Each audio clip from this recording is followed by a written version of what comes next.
Hello guys, আবারও তোমাদের সামনে একটি ঐতিহ্যবাহী রান্না নিয়ে হাজির হয়েছি। আনফিল্টার মামির স্টাইলে কচু পাতায় চিংড়ি অপূর্ব স্বাদ হয়, ট্রাস্ট মি।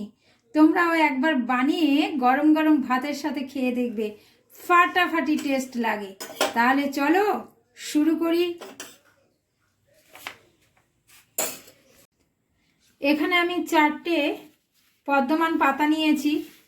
এই পাতাটাকে ভালো করে ধুয়ে এই শিরাগুলো বাদ দিয়ে আমি কুচি কুচি করে কেটে নেব। কচু শাকগুলো আমি এইভাবে ঝিরিঝিরি করে কেটে নিয়েছি। আর তার জন্য লাগছে এই চিংড়ি মাছ। চিংড়ি মাছটাকে আমি কেটে ধুয়ে পরিষ্কার করে নেব।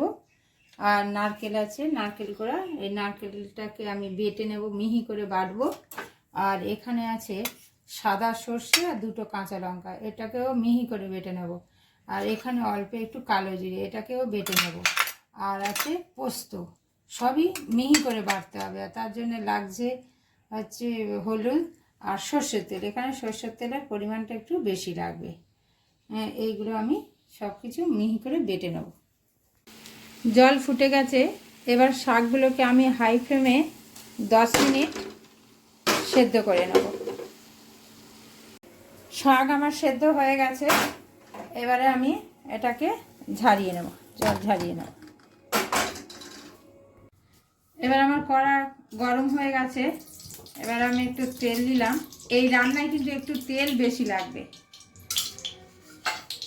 এটা একটা ট্র্যাডিশনাল রান্না। তো প্রথমে আমি এই যে কালো জিরেটা ফোড়ন দিলাম, এটা কালো জিরে বাটা, কালো জিরে বাটা ফোড়ন দিয়ে দিলাম। এবারে নুন হলুদ মাখানো চিংড়িটা আমি ভেজে নেব। চিংড়ি আমার হালকা করে ভাজা হয়ে গেছে, এবার আমি এই নারকেল বাটাটা দিয়ে দিলাম।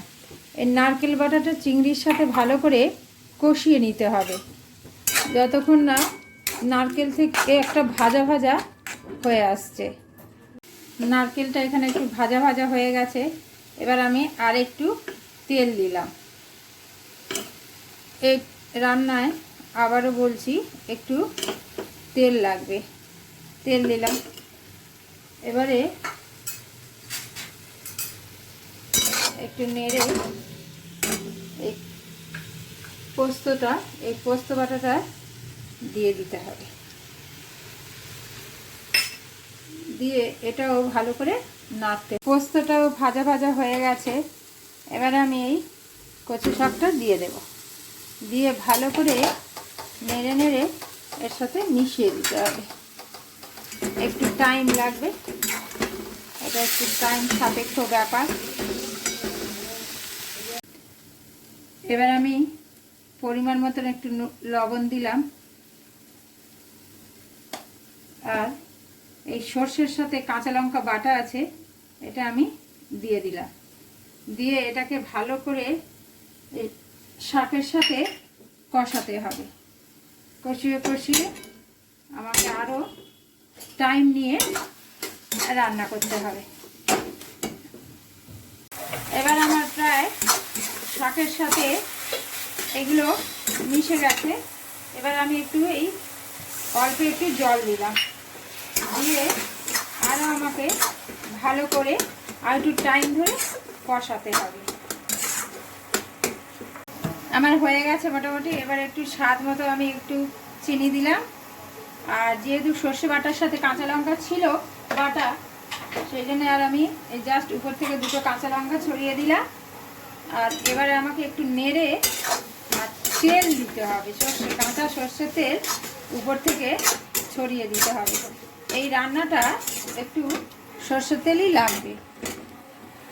আর বন্ধুরা, এটা খেতে দারুণ স্বাদের হয়, তোমরা একবার বানিয়ে খেয়ে দেখবে। ভীষণ ভীষণ সুস্বাদু একটা খাবার, যেটা আমাদের প্রায় হারিয়ে যেতে বসেছে। এটা আমি খেয়েছিলাম কলকাতার একটা বিখ্যাত রেস্টুরেন্টে, সেই থেকে আমি নিজের আইডিয়া করে এটা আমি বানিয়েছি। এবং যতবার বানিয়েছি আমার হাজব্যান্ড, আমার ছেলের প্রত্যেকেরই খুব ভালো লেগেছে। তাই তোমরাও বানিয়ে খেয়ে দেখো, আশা করি তোমাদের ভালো লাগবে। তাহলে আমার রান্নাটা মোটামুটি কমপ্লিট। টাটা। বন্ধুরা, আবার দেখা হবে কোনো একটা এপিসোড নিয়ে। Tata, bye bye.